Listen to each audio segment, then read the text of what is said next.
and protesting that evidence ever be given.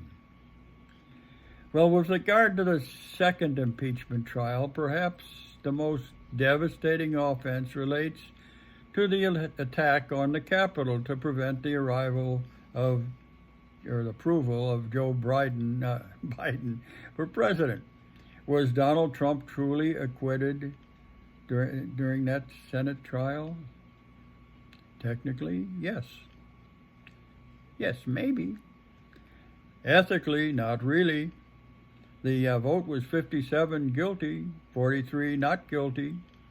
2/3 of the votes are the rules required to convict for removal from office. Most Republicans voted for exoneration after the vote. Even Republican leader of the Senate, Mitch McConnell, implied he felt that Trump was guilty of the high crime of the incitement of the riot at the Capitol, but that the actual trial was unconstitutional because the president, Trump, was out of office at the time of the trial. Of course, this was not necessarily so because the other officials had been tried and convicted by impeachment while out of office. Actually and intentionally, the Republicans managed to delay the start of the trial until Trump left office. Earlier during the trial, a majority of the senators had voted that it was not unconstitutional to try officials even if they were at the time out of office.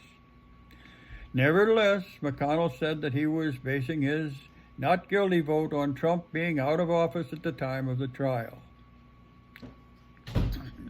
Obviously, most of the Republican senators were using the same inexcusable excuse for avoiding angering Trump, whose help they were seeking in their next Republican primary election.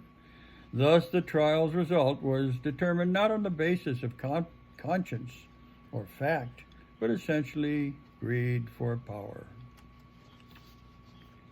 Trump had been complaining fraud for 2.5 months since November 3rd, the date of the election. On the morning of January 6th, the day of congressional certification, Trump and many of his followers managed to whip up a crowd outside the Capitol building to a frenzy, calling them to take back our country, stop Biden's approval, act now or never.